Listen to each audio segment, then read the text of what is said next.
இன்றைய நிகழ்ச்சியில் நாம் சந்திக்கவிருக்கும் சிறப்பு விருந்தினர் 20 ஆண்டுகளுக்கும் மேலாக விமான போக்குவரத்து துறையில் பெண் விமானியாக இருந்து சாதித்து வருபவர்.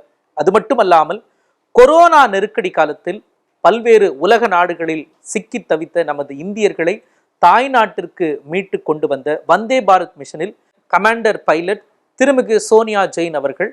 அவரை வரவேற்று நாம் நிகழ்ச்சிக்குள் செல்லலாம். வணக்கம். வணக்கம்.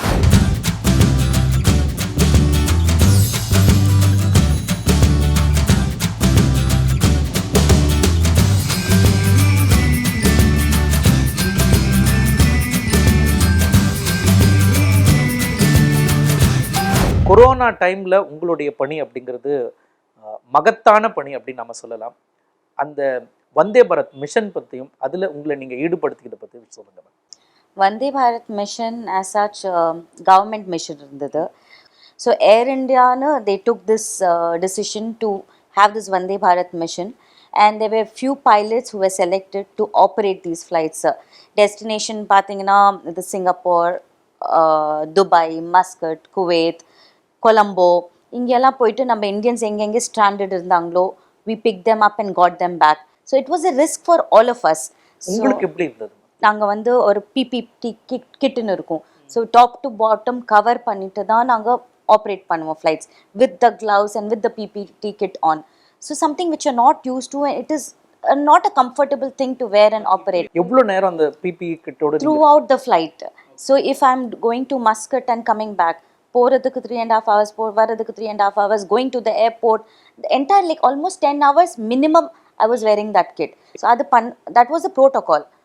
And பண்ணிட்டு வந்ததுக்கு அப்புறம் கூட the story doesn't end. வந்ததுக்கு அப்புறம் again we have to go through the test. Swab test முடிஞ்சு if we are not infected. Test முடிஞ்சு ரிசல்ட் வர வரைக்கும் நாங்கள் வீட்டுக்கு வர முடியாது, போய் ஹோட்டலில் போய் தங்குவோம். ரிசல்ட் வந்ததுக்கு அப்புறம் தான் we can go back home. Vande Bharat mission மூலமா எந்தெந்த நாடுகள்ல இருந்து எவ்வளவு பேசஞ்சர்ஸை நம்முடைய தாய்நாட்டுக்கு நீங்க கூட்டிட்டு வந்திருக்கீங்க? மீ பீயிங் சென்னை பேஸ்ட், நான் வந்து Muscat, Kuwait, Dubai, Singapore, Colombo, இங்கேருந்தெல்லாம் ஒரு more then I can't tell you the number, it's a huge number, but thousands of passengers we have got them from there. நீங்க அனௌன்ஸ்மெண்ட் கொடுப்பீங்கல்ல மேம், பைலட்டாக இருக்கிறப்போ பேசஞ்சர்ஸுக்கு normal டைமில் நிறைய announcement கொடுப்பீங்க. ஆனால் இந்த மாதிரி ஒரு உயிர் பயத்தோடையும் எப்போ நம்ம போயிட்டு நம்ம ஃபேமிலி மெம்பர்ஸ் எல்லாம் பார்க்க போகிறோம் அப்படிங்கிற, நம்ம வீட்டை போய் பார்க்க போகிறோம் அப்படின்னு வெளிநாடுகள்லேருந்து அந்த நேரத்தில் அந்த பேசஞ்சருக்கு நீங்கள் உங்களுடைய அனௌன்ஸ்மெண்ட்டில் அந்த நேரத்தில் நீங்கள் வேறு ஏதாச்சும் எக்ஸ்ட்ரா உங்களுக்கு சொல்ல முடியுமா? சொன்னீங்களா? 100% சொன்னாங்க. பிகாஸ் அந்த டைம் ஒரு ஃபியர் இருந்தது. So I would tell them, நீங்கள் வந்து இப்போ நீங்கள் போகிறீங்க, that itself is a big thing, we are taking you, that's the least we can do for you. But worry பண்ணாமல் நீங்கள் வந்து போயிட்டு உங்கள் ஃபேமிலியோட ரீயூனியன் பண்ணிவிட்டு you take care of yourself, you take care of them and everything will be fine.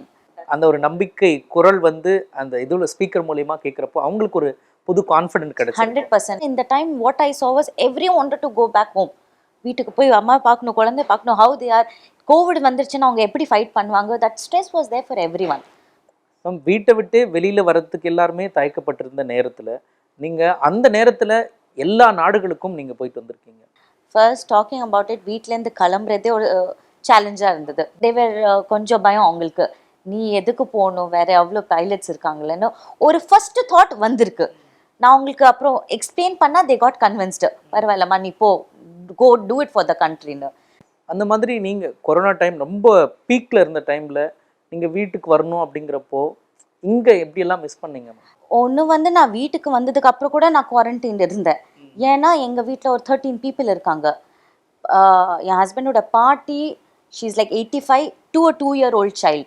So everyone was under the risk when I'm back home. So I was also worried, நான் அவங்கள ரிஸ்கில் போட முடியாது. So வீட்டில் வந்து கூட நான் குவாரண்டைனாக இருப்பேன். எனக்கும் ஒரு பையன் இருக்கான். ஸோ அவன்கிட்டேருந்து தூரமாக இருந்தேன். So this was all a challenge for everyone. நான் வந்து இந்த ஃபேஸில் I did some easily 70 to 80 swab test பண்ணியிருந்தேன் just for the COVID flights. உங்களை மாதிரியான பைலட்ஸ் அவங்களுடைய சேவையும் அந்த நேரத்தில் மிக பெரியசு அப்படிங்கிறத எங்களால் புரிஞ்சிக்க முடியுது.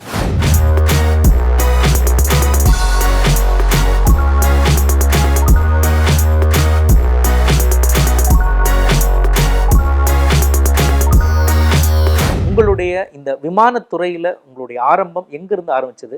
அந்த ஆர்வம் எங்கிருந்து வந்துருச்சு? இது வந்து I have a younger brother. அவன் வந்து என்னோட 3.5 வயசு சின்னவன். So he wanted to be a pilot சைல்ட்ஹுட்லேருந்து. So and I wanted to be a archaeologist. ஸோ சரின்னு ஒரு நாள் மை ஃபாதர் அவர் வந்து எங்களுக்கு என்ன இன்ட்ரெஸ்ட் இருந்தாலும் அவர் வந்து பேப்பர் ஆர்டிகல்ஸ் மேகசின்ஸ் அது ரிலேட்டட் இருந்தால் கலெக்ட் பண்ணி வைப்பார். ஸோ ஒன் ஃபைன் டே என் 10th வெக்கேஷன் அப்போது நான் வந்து I open that file and I saw. So I told அப்பா நான் பைலட் ஆகலாமேன்னு. எங்கள் அப்பாவுக்கு ஒரே கண்டிஷன், நீ எந்த ஃபீல்டில் என்டர் பண்ணாலும் யூ ஷுட் நாட் எக்ஸிட், நடுவில் விடக்கூடாது. ஸோ லைக் நீங்கள் எது பர்சியூ பண்ணாலும் ஃபுல்லாக பர்சியூ பண்ணணும். So I'm a Kuchipudi classical dancer. So அதுவும் I did it for like 25 years until I got married. கலையிலையும் சிறந்து விளங்கி வர்றீங்க. யா ஸோ அப்பா வந்து அவர் சொல்றது கரெக்ட் இல்லையா, நம்ம ஏதாவது ஸ்டார்ட் பண்ணா அது நடுவில் விட்டா there's no point. முழுசா கத்துக்கணும், அதுல சாதிக்கணும். யா ஸோ அவர் சார் நீ ஃபுல்லா இன்ட்ரெஸ்ட் இருந்தா நான் மணி போட ரெடி. சரின்னா நாங்கள் ஒரு ஃப்ளைங் கிளப் போனோம், மெம்பர் ஆகணும். அந்த time போனப்போவே they told there are some 3,000 unemployed pilots. If you're sure you want to join, then only you join. அவ்வளவு பேர் வேலை இல்லாம இருக்காங்க. Okay, are you ready for it? So I think I made up my mind then. அப்போ flying கிளப்ல join பண்ணது, that was my beginning of the journey. 2002 I just joined 11th standard that time. எங்க ma'am flying எங்க start பண்ணேனா அந்த flying club Madras flying club, Chennai Meenambakkam. School படிக்கிறப்ப எல்லாரும் இந்த paper rocket விட்டுட்டு இருப்பாங்க. அந்த வயசுல நீங்க ஃப்ளை பண்ண கத்துட்டு இருக்கீங்க. கரெக்ட். அது வந்து I think it was a unique journey எனக்கு பார்க்க போனா. ஏன்னா I used to get up at 4 o'clock in the morning. 4 மணிக்கு எழுந்திரிச்சிட்டு அப்பா கூட ஸ்கூட்டரில் போவேன். ஏன்னா அந்த டைம் எங்கள் கிட்ட கார் இல்லை. இப்போ நான் இருக்கிறத ஐ யூஸ் டு ஸ்டே இன் கோபால்புரம். அங்கேருந்து ஸ்கூட்டர்லேருந்து மீனம்பாக்கம் போய் ஃப்ளைங் பண்ணி 7 மணி வரைக்கும் வீட்டுக்கு வந்து யூனிஃபார்ம் போட்டு 7:45 I should be in school. That was my start of the day. Daily அப்படி தான் நாங்கள் போவோம். 1.5 வருஷம் அப்படி தான் போவோம். அதுக்கப்புறம் கார் வாங்கினோம். கேட்கறதுக்கு ரொம்ப ஆச்சரியமா இருக்கும். Main what interest me more is என் கம்யூனிட்டியில் யாரும் ஏவியேஷனில் இல்லை. There was no pilot, there was no one from aviation, there was no professional at all around me because I come from a community of businessmen.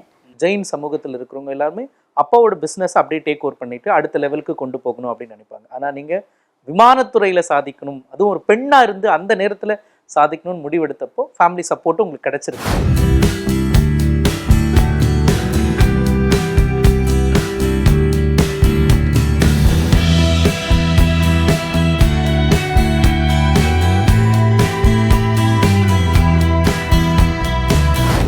பைலட்டாக இருந்தே நிறைய, அதுவும் ஒரு மிகப்பெரிய சேவை. அப்படி இருக்கிறப்போ நீங்கள் இன்னும் நிறைய சோஷியல் சர்வீஸ் பண்ணிட்டு இருக்கீங்க நாங்கள் கேள்விப்பட்டோம். எவ்ரிவன் நான் நினைக்கிறேன் we should give back to the society. So நான் வந்து I started with giving motivational speeches கொடுப்பேன். ஸ்கூல்ஸ், காலேஜஸ் எல்லா இடத்துலையும் போயிட்டு I've been invited everywhere to talk to them, motivate them. It started there.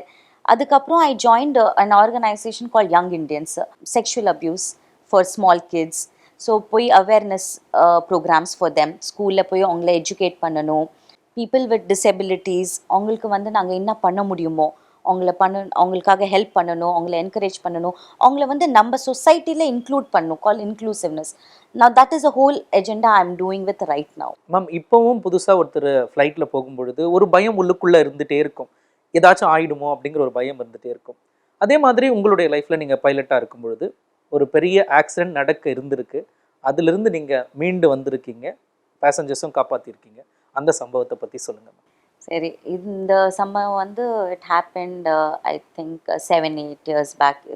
நான் வந்து துபாய் போயிட்டு இருந்தேன். சென்னையிலேருந்து துபாய் ஃப்ளைட்டு. எவ்வளோ பேசஞ்சர்ஸ் இருக்கக்கூடிய அந்த flight that day I think there 150+ passengers, 150 passengers இருந்தாங்க அந்த நாள். ஸோ அப்போது நாங்கள் வந்து we were going at 34,000 feet. அந்த ஹைட்டில் நாங்கள் க்ரூஸ் பண்ணிட்டு இருந்தோம். And you flying over Arabian sea. So major அந்த ஃப்ளைட் வந்து இட்ஸ் ஓவர் அரேபியன் சி தான், நீங்கள் ஓஷன் மேலே தான் இருப்பீங்க. ஸோ அப்போ போகும்போது வந்து எங்கள் ஏர்க்ராஃப்டில் ரெடார் ஸ்க்ரீன்ஸ்னு இருக்குது இல்லையா. ஸோ அந்த ஸ்க்ரீன்ஸில் டிராஃபிக் என்னென்ன இருக்குன்னு ஒரு பிளிப் மாதிரி வரும். அந்த ரேடார் சிக்னல்கள்.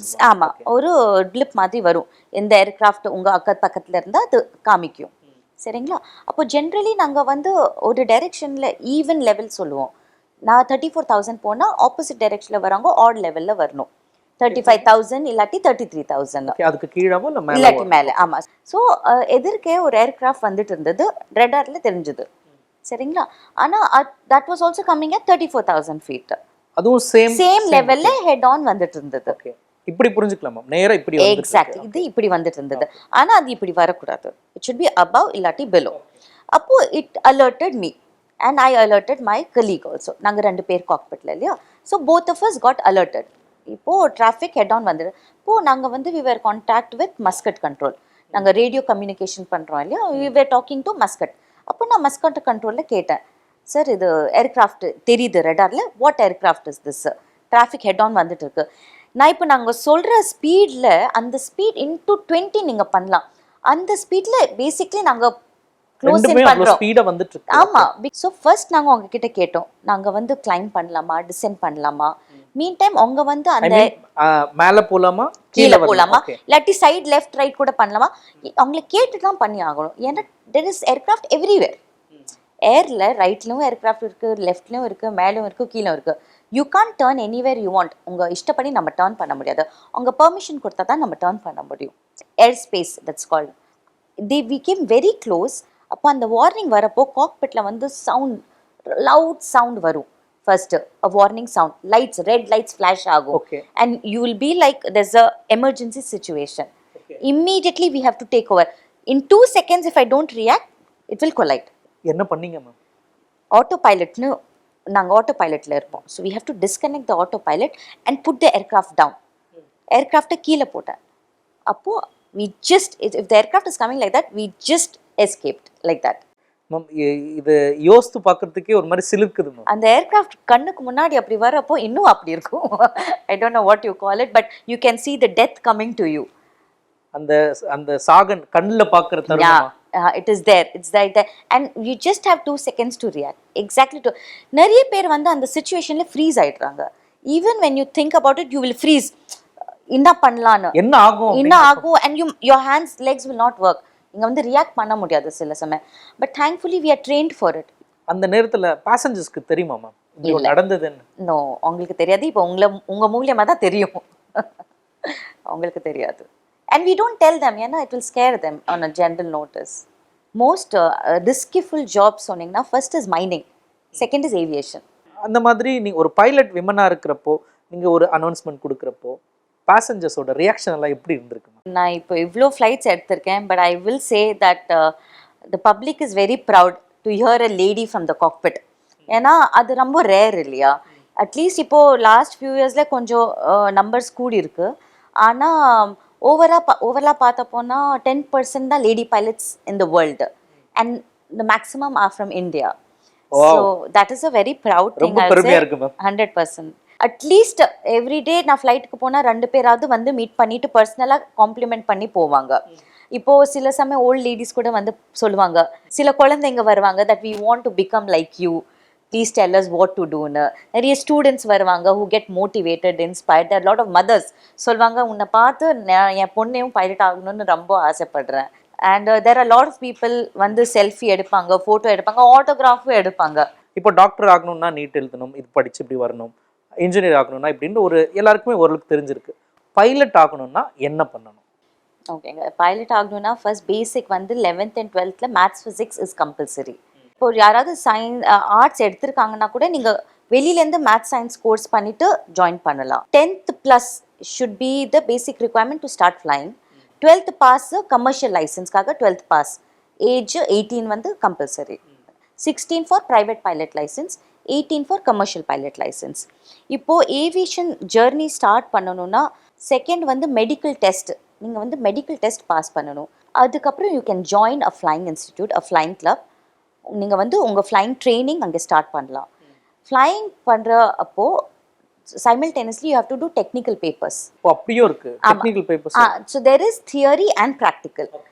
எவ்வளோ செலவாகும் அப்படிங்கிற ஒரு கேள்வி இருக்குல்ல, ரொம்ப பெரிய கொஸ்டின் இது. எவ்வளோ செலவாகும்னா இன்னைக்கு டேட்டில் I can tell it is 1 crore plus மைனஸ்னு சொல்லலாம். 1 crore plus minus 10 lakhs plus minus சொல்லலாம். இப்போ நிறைய ஏர்லைன்ஸ் கூட கெடெட் ப்ரோக்ராம்னு கொடுக்குறாங்க, சரிங்களா. அது வந்து நீங்கள் வந்து 0 ஹவர்ஸ்லேருந்து அவங்கள ஜாயின் பண்ணிங்கன்னா அவங்களே உங்களுக்கு ஃபுல் ட்ரைனிங் கொடுத்துருவாங்க. அவங்களே எல்லா டாக்குமெண்டேஷனும் பார்த்துப்பாங்க. They will help you. அவங்க எங்கே நீங்கள் ஃப்ளைங் பண்ணும் அவங்களே அமுச்சிட்டு ஃப்ளைங் பண்ண. ஆனால் you have to give them the money up front. So almost நீங்கள் தானாக பண்ணாலும் ஏர்லைன் ஜாயின் பண்ணாலும் it works out to 1 crore average. Ma'am இப்போ லைசன்ஸ் அப்படின்னு ஒரு வார்த்தை சொன்னீங்க மேம். ஒரு 2 வீலருக்கு லைசன்ஸ் போனால் ஒரு 8 போட்டு எடுக்கிறது, இல்லை காருக்கு லைசன்ஸ் எடுக்கிறது, இதெல்லாம் ஓகே. ஃப்ளைட்டுக்கு லைசன்ஸ் எடுக்கிறது அப்படிங்க அந்த ப்ராசஸ் எப்படிங்க? ஃப்ளைட்டுக்கு லைசன்ஸ் எடுறது அவ்வளோ ஈஸி இல்லைங்க. இட்ஸ் எவ்ரிடே ஒரு 200 பேசஞ்சர்ஸ் நீங்கள் ரெஸ்பான்சிபிள்னா யூ கேன் இமேஜின். வெறும் ஃபேன்சியான ஜாப் மட்டும் இல்லை, அதுக்கு பின்னாடி இவ்வளோ இருக்குது அப்படின்னு சொல்லி நிறைய ரெஸ்பான்சிபிலிட்டி இருக்குது. ஃப்ளைட் ஓட்டுறது மட்டும் இல்லை, அந்த ஃப்ளைட்டை பற்றியும் ஃபுல்லாக தெரிஞ்சுக்கணும், அந்த மாதிரியான வானிலை பற்றியும் ஃபுல்லாக தெரிஞ்சுக்கணும், இவ்வளோ விஷயங்கள் தெரிஞ்சு வச்சிருக்கணும். நான் உங்களுக்கு ஒன்று கேட்குறேன். உங்கள் வண்டி ரோட்டில் வீணாக போனால் நீங்கள் கால் பண்ணி மெக்கானிக்கை கூப்பிட்டுருவீங்க, 2 ஆள் வந்து வண்டியை தள்ளிடுவாங்க. மேலே வீணாக போனால் எனக்கு யாராவது வருவாங்களா? நான் தான் பார்த்துக்கணும் இல்லையா எல்லாமே. So I need to know every thing to handle the aircraft in that emergency. மேலேருந்து தூக்கி கீழே சேஃபாக கொண்டு வரணும்னா அது ஏர்க்ராஃப்ட் சிஸ்டம்ஸும் தெரியணும், வெதரும் தெரியணும், நேவிகேஷன் தெரியணும், எல்லாமே தெரியணும்.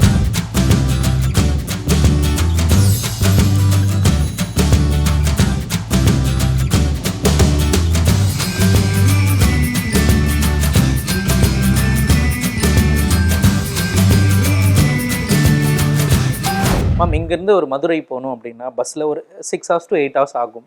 ஆனால் நீங்கள் ஃப்ளைட்டில் போகிறீங்க அப்படிங்கிறப்போ ஒரு 1 hourக்குள்ளே நீங்கள் போயிடுற அப்படிங்கிறப்போ இங்கேருந்து நீங்கள் ட்ராவல் பண்ணி போயிட்டு திரும்பவும் வரணும் அப்படிங்கிற அந்த இடையில எவ்வளோ ரெஸ்ட் உங்களுக்கு டைம் கிடைக்குமா ஒரு பைலட்டாக இருக்கும்பொழுது? கரெக்ட். இப்போ சின்ன ஃப்ளைட்ஸ் இருந்தால் நாங்கள் வந்து போயிட்டு இமீடியட்டாக ஒரு 45 minutes போர்டிங் முடிச்சு போர்டிங் பண்ணிவிட்டு மினிமம் செக்ஸ் பண்ணிவிட்டு திருப்பி வந்துடுவோம். வந்ததுக்கு அப்புறம் தான் ரெஸ்ட் இல்லையா. இப்போ லாங் ஃப்ளைட்ஸ் பண்ணுறேன். இப்போ இங்கேருந்து நான் குவைத் போனால் இட்ஸ் 6 hours ஃப்ளைட்டு போனால் அங்கே ஹால்ட் இருக்கும். எங்களுக்கு சில இடத்துல 14 hours ஹால்ட் இருக்கும், சில இடத்துல 24 hours ஹால்ட் இருக்கும். ஆஃப்டர் தட் ரெஸ்ட் அதை நாங்கள் அடுத்த நாள் ஆப்ரேட் பண்ணிவிட்டு திருப்பி வரோம். ஸோ இது வந்து ஃப்ளைட் பேட்டர்ன்ஸ் பொறுத்து இருக்குது. சில நாள் நான் 4 sectors பண்ணுவேன், 4 இடம் போயிட்டு வருவேன். 4 sectorsனா இப்போ மதுரை எக்ஸாம்பிள், நம்ம சென்னை மதுரை, மதுரை சென்னை, சென்னை பாம்பே, பாம்பே சென்னை, இது 4 ஃப்ளைட் ஒரே நாளில் பண்ணுவேன். இப்போ அது எப்படின்னா எங்கள் டியூட்டி டைம்னு ஒரு லிமிட் இருக்குது. ஸோ ஒரு நாளில் நான் 13 hours டியூட்டி பண்ணலாம், 10 hours ஃப்ளைங் பண்ணலாம். இந்த 20 வருஷத்தில் நீங்கள் எவ்வளோ நேரம் ஃப்ளை பண்ணியிருக்கீங்க? I have around 8,000 hours of flying எக்ஸ்பீரியன்ஸ்னு சொல்லலாம். 8000 மணி நேரம். ஆமாங்க மேம், ஜென்ரலாக ஒரு கார் வாங்கினாலோ ஒரு பைக் வாங்கினாலோ நமக்கு பிடிச்சவங்களை நம்ம ஃபேமிலி மெம்பர்ஸை நம்ம உட்கார வச்சு கூட்டிகிட்டு போகிறப்போ நமக்கு ஒரு பெரிய சந்தோஷம் கிடைக்கும். ஆனால் நீங்கள் பைலட்டாக இருக்கீங்க, நீங்கள் ஃப்ளைட்டு ஓட்டி உங்களுடைய ஃபேமிலி மெம்பர்ஸை கூட்டிகிட்டு போன அந்த அனுபவத்தை பற்றி சொல்லுங்கள் மேம். நீங்கள் இப்போ சொல்கிறப்போவே நான் இமேஜின் பண்ணுறேன். ஆக்சுவலி கார் வாங்கினா யார் வேணாலும் எப்போ வேணாலும் அழைச்சிட்டு போயிடலாம். ஆனால் ஃப்ளைட்டில் அழைச்சிட்டு போகிறது it self is like a planning பண்ணிவிட்டு எடுத்துகிட்டு போகணும். அண்ட் நான் வந்து I have taken N parents who where the major cause for me to become a pilot. அப்பா அம்மாவையும் அழைச்சிட்டு போயிருக்கேன், தம்பியும் அழைச்சிட்டு போயிருக்கேன், மாமியார் மாமனாரையும் அழைச்சிட்டு போயிருக்கேன், கல்யாணத்துக்கு முன்னாடி ஹஸ்பண்டையும் ஒரு வாட்டி ஜாய் ரைட் அழைச்சிட்டு போயிட்டு வந்திருக்கேன். ஸோ வந்து என் பையனை அழைச்சிட்டு போனனால தான் மோஸ்ட் மெமரபிள். அவன் ஆல்வேஸ் கேட்பான், அம்மா நீங்கள் வேலை எங்கே பண்ணுறீங்க, எப்படி பண்ணுறீங்க, என்ன பண்ணுறீங்கன்னு நான் பார்க்கணும், நீங்கள் என்னை எப்போவுமே அழைச்சிட்டு போனதே இல்லையேன்னு. ஸோ அவனுக்காகனு யூனிஃபார்ம் ரெடி பண்ணேன், பைலட் யூனிஃபார்ம். அவன் ஒரு ஜூனியர் பைலட்டாக ஆக்கி அவனை அந்த யூனிஃபார்மில் கெட்டப் போட்டுட்டு அவனுக்காகனு கோயம்புத்தூர் சென்னை கோயம்புத்தூர் சென்னை ஃப்ளைட்டில் டிக்கெட் வாங்கினேன். அவன் வந்து தனியாக பேசஞ்சர் ட்ராவல் பண்ணான். I was flying the aircraft. So அவனுக்கு அந்த எக்ஸ்பீரியன்ஸு ஸ்பெஷல் எக்ஸ்பீரியன்ஸ். அது நான் தனியாக ட்ராவல் பண்ணேன்னு, அதுவும் அம்மா ஓட்டின ஃப்ளைட்டில். எப்படி என்ஜாய் பண்ணாங்க? ஒன்று வந்து அவன் ரொம்ப பேம்பர்ட், ரொம்ப என் க்ரூ எல்லாம் அவனை ரொம்ப பேம்பர் பண்ணாங்க. அவனும் வாக் பண்றது போறதெல்லாம் நான் பைலட்டோட பையன்னு அவனுக்கு ரொம்ப ப்ரௌட் ஃபீலிங். எங்க அம்மா தான் அந்த ஃளைட் ஓட்டுறாங்கன்னு அந்த ஃபீலிங் அவனை பார்த்து எனக்கு கிடைச்ச ஃபீலிங் அது I can't even express. So that was a wonderful day, the best day of my லைஃப்னு சொல்லலாம்.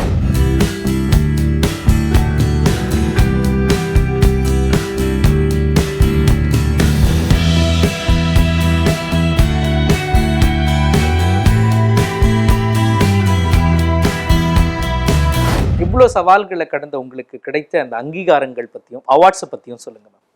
நானே அவார்ட்ஸ் பற்றி சொல்கிறதே ரொம்ப ஹாட்டாக இருக்குது. But still if you asking prestigious awards சொன்னால் I got Yuva Ratna award from the governor of Rajasthan. I got Nari Ratna award from ex-chief minister Sheila Dikshit. She called me there and I got award from her in Delhi. And I got appreciation letter from our ex-CM Mu Karunanidhi ji and telecommunication Mr. Dayanidhi Maran, he felicitated me and a lot more. இயற்கையை கணிக்கிறது அப்படிங்கிறது ரொம்பவே சவாலானது. நீங்கள் பைலட்டாக நீங்கள் ஓட்டிட்டு போகிறப்போ, flight ஓட்டிட்டு போகிறப்போ, அந்த மாதிரி இயற்கை சீற்றங்கள்னால நீங்கள் ஃபேஸ் பண்ண சேலஞ்சஸ் அதை பற்றி சொல்லுங்கள் மேம். எங்கள் பைலட்ஸ் கம்யூனிட்டியில் ஒரு very famous saying, respect the வெதர்னு. ஒரு வெதர் மோசமாக போனால் ஃப்ளைட்ஸே ஓட்ட முடியாது. So you're not allowed to take off itself. நம்ம சென்னையில் சைக்ளோன் வந்தது இல்லையா, வர்தா புயல், வர்தா வந்து அதுக்கப்புறம் வந்தது. Vardah game for 1 day. 2 டைம்லேயும் I had flown. I was in the air. Vardah டைமில் என்ன ஆச்சுன்னா, நான் பாம்பேலேருந்து சென்னை வரப்போ விண்ட்ஸ் வந்து பயங்கர strong winds. Almost I can say 200 to 250 km/h ஸ்பீடில் விண்ட்ஸ் இருந்தது. அந்த டைமில் to handle the aircraft itself becomes a very big challenge. So அந்த time I had to take a call. I took a call and I diverted to Bangalore. That way, because it's passenger safety end of the day. I will not take a risk. நான் divert பண்ணது Chennai airfield shut பண்ணிட்டாங்க. It open only after 24 hours. நாங்கள் நியூஸில் படிப்போம் ma'am, இந்த மாதிரி கோயம்புத்தூரில் தர இறங்க வேண்டியது அதை திருப்பி சென்னைக்கு வந்திருக்காங்க. கரெக்ட். ஏன்னா அதுக்கு முன்னாடி இவ்வளோ சிச்சுவேஷன் இருக்கும் அப்படிங்கிறத இப்போ எங்களால் புரிஞ்சுக்க முடியும். கரெக்ட். இப்போ நான் சென்னையிலேருந்து கோயம்புத்தூர் ஒரு ஃப்ளைட் பண்ணேன். அப்போது இங்கேருந்து கிளம்பும்போது நல்லா இருந்தது கிளைமேட்டு. எவ்வளோ ஃப்ளைட் டைமே 30 minutes தான். அங்கே போகிறதுக்கு வரைக்கும் வெதர் ரொம்ப மோசம் ஆயிடுச்சு. I couldn't go and land. So அங்கேருந்து டைவர்ட் பண்ணி பெங்களூர் போயிட்டேன். அப்புறம் வெதர் கிளியர் ஆனதுக்கப்புறம் திருப்பி பெங்களூர்லேருந்து கோயம்புத்தூர் போய் பேசஞ்சர்ஸ் இறக்கி அப்புறம் கோயம்புத்தூர்லேருந்து சென்னை வந்தேன். பேசஞ்சர்ஸ் இதை புரிஞ்சுப்பாங்கல்ல மேம்? ஆமாம், 100%. அவங்களுக்கும் புரியும். வெதரால் பைலட்டும் ரிஸ்க் எடுக்க மாட்டாங்க, அவங்களுக்கும் ரிஸ்க் இல்லையா. So they understand and they cooperate. Ma'am, வேற என்ன ஒரு கஷ்டமான ஒரு சூழ்நிலையை நீங்கள் ஃபேஸ் பண்ணியிருக்கீங்க? ஒரு ஃப்ளைட் என்ன ஆச்சுன்னா, நான் வந்து குவைத் போயிட்டு இருந்தேன்.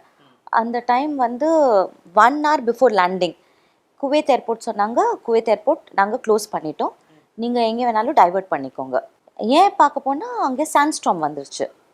இந்த புழுதி புயல், புழுதி புயல், மண் புயல்னு சொல்லுவோம்ல.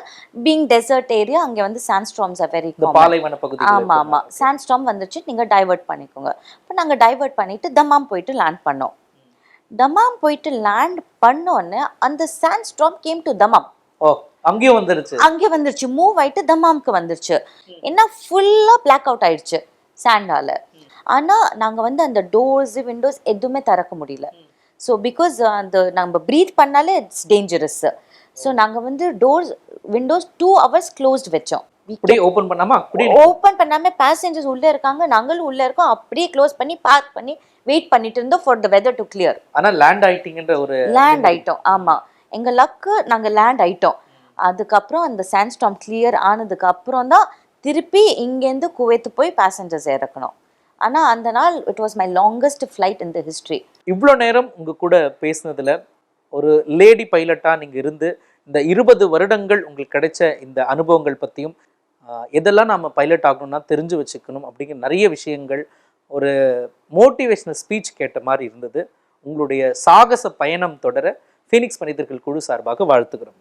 Thank you very much. நேயர்களே, மீண்டும் மற்றொரு ஃபீனிக்ஸ் மனிதர்கள் நிகழ்ச்சியில் சந்திக்கலாம். நன்றி, வணக்கம்.